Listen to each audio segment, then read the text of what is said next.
A cat is lying 2 feet away from you, not on your lap, not pressing its face into your hand, not wagging anything, just lying there, calm and quiet. You look at it and think, maybe my cat does not care.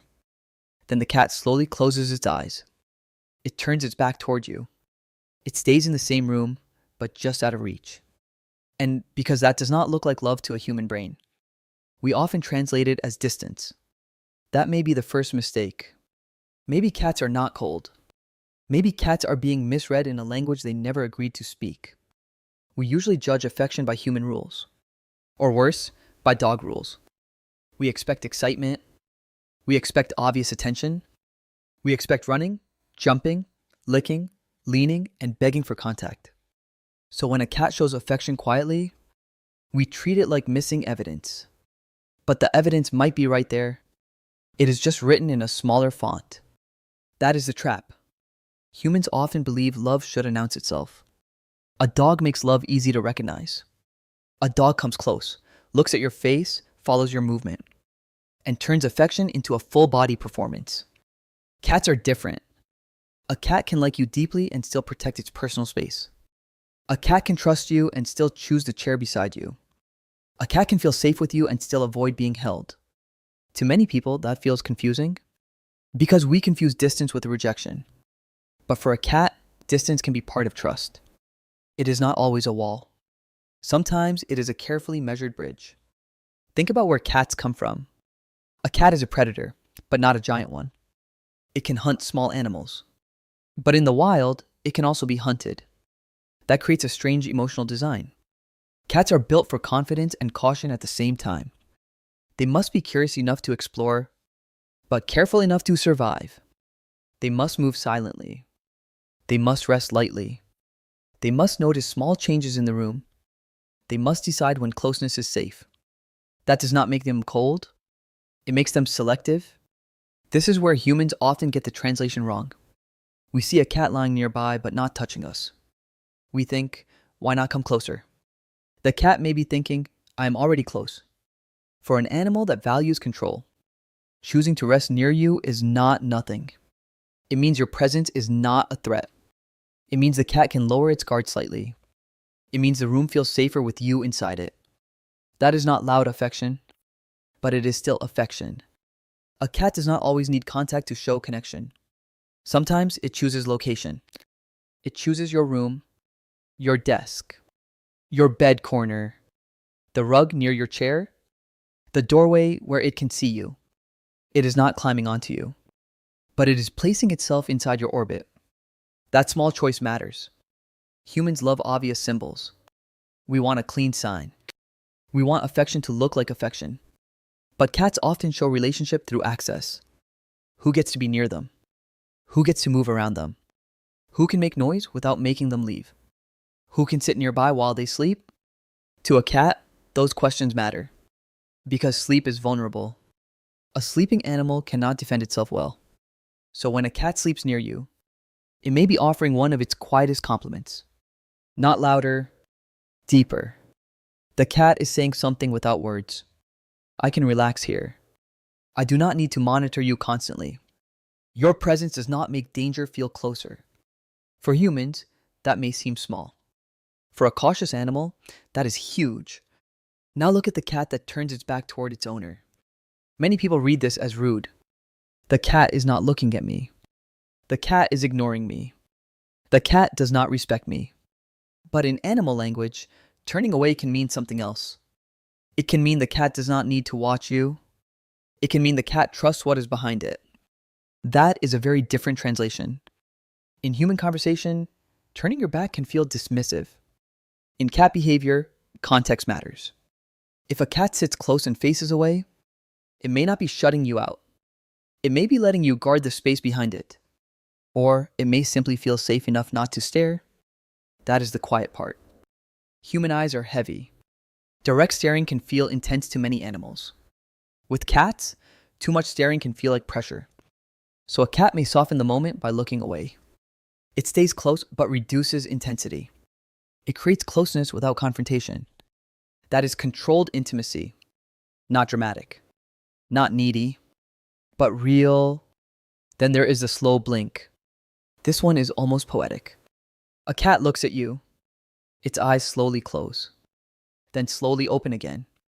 To a human, it may look sleepy or random, but many cat lovers read it as a sign of comfort. The logic makes sense. Closing the eyes means reducing visual defense. It is a tiny surrender, not complete surrender. Just enough to say, I feel calm with you. That is why the slow blink feels so powerful. It is not loud. It is not theatrical. It is one small piece of trust. And because it is small, many people miss it. We are trained to notice big emotional signals. Cats often communicate in microsignals. A tail angle, a blink, a body position, a chosen distance, a relaxed paw, a softened face, a decision not to leave. These are not empty details. They are the grammar of the cat. The problem is not that cats have no language. The problem is that humans keep translating it into human drama. If the cat does not run toward me, it must not love me. If the cat does not sit on me, it must be rejecting me. If the cat leaves after 5 minutes, it must be bored of me. But cats do not always measure bonding by constant contact. They may measure it by choice. I chose this room. I chose this chair. I chose this person. I chose to stay. That is a different emotional system. And once you notice it, the cat stops looking cold. It starts looking precise. Consider the cat that follows you, but always keeps a little distance. It follows you to the kitchen, then to the hallway, then to the desk. Then it sits 3 feet away. You may think, why follow me if you do not want attention? But maybe following is the attention. The cat is tracking your movement. It wants to know where you are. It wants to remain connected to your routine. It wants proximity without losing control. That is not indifference. That is a relationship with boundaries. And cats are very serious about boundaries. This is important. A cat that loves you may still hate being trapped. It may dislike tight hugs. It may dislike sudden picking up. It may dislike hands coming from above. It may dislike being held after it wants to leave. None of that means the cat has no affection. It means affection must be negotiated. That sounds cold only if we believe love should erase boundaries. But healthy trust often depends on boundaries. With cats, this becomes very visible. They do not hide the contract. They show it with their body. Come closer, but not too fast. Pet here, not there. Stay near, but do not grab. I want company, not control. That last line may explain a lot. Many cats do not dislike love. They dislike losing control during love. A human may think holding a cat is affection. The cat may experience the same moment as restriction. A human may think repeated petting is bonding. The cat may enjoy the first 10 seconds, then feel overstimulated by the next 20. A human may think eye contact shows warmth. The cat may feel examined. Same moment, different language. That is how misunderstandings are born. Not because one side is cruel, because both sides are reading different subtitles. The cat lying at the bedroom door is another example. It does not come inside. It does not jump on the bed. It does not ask for attention. It just lies near the entrance. To a human, this can look emotionally incomplete. Why stay at the edge? Why not come in? But the doorway is a perfect cat location. It gives access and escape. It gives connection and control. It lets the cat watch the room and the hallway. It is close enough to belong, but open enough to feel safe. Again, that is not rejection. That is architecture. Cats are experts in emotional architecture. They build comfort through position. High shelves, corners, window ledges, doorways, chair backs, under table shadows, half-open spaces. These places are not random. They help the cat manage safety, curiosity, and contact. When a cat chooses a doorway near you, it may be choosing the best possible compromise. I want to be connected. I also want an exit.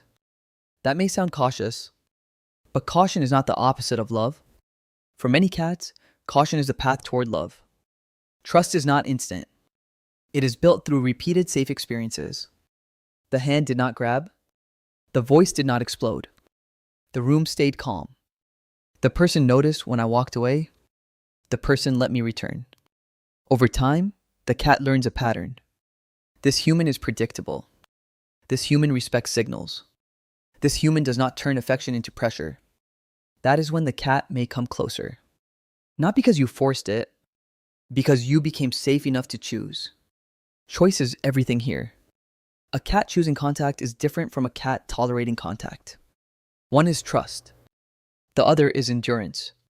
Many humans accidentally chase endurance and call it bonding. They pick the cat up.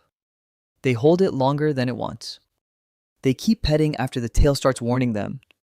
They follow when the cat walks away. Then they say the cat is moody. But sometimes the cat was communicating clearly. We just did not like the translation. A tail flick is not a personal attack. A step away is not betrayal.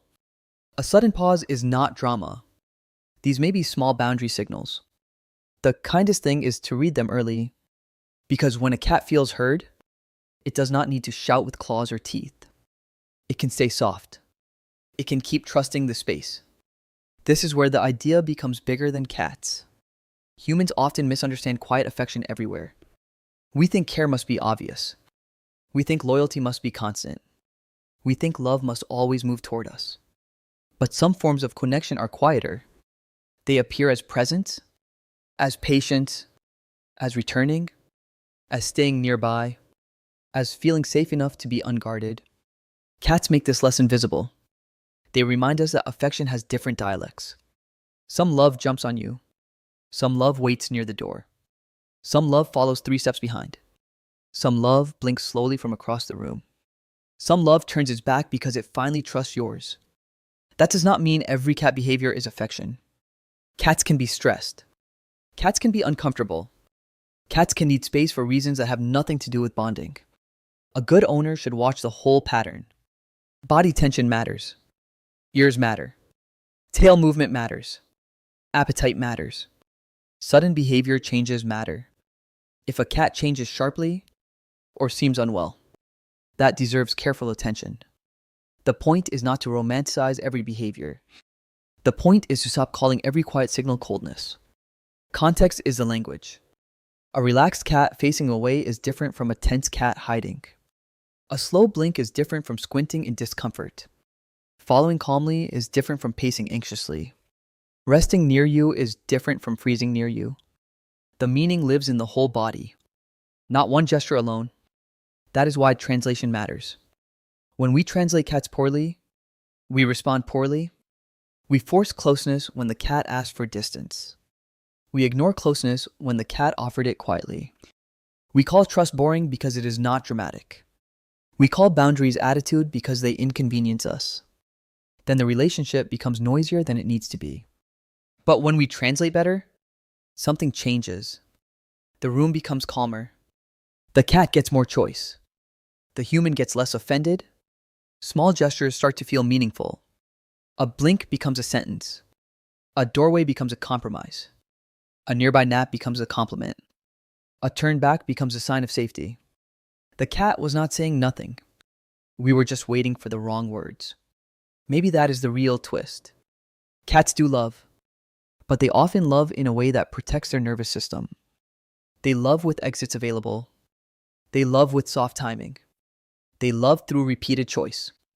They love by bringing their guarded little body into your space, then deciding not to run.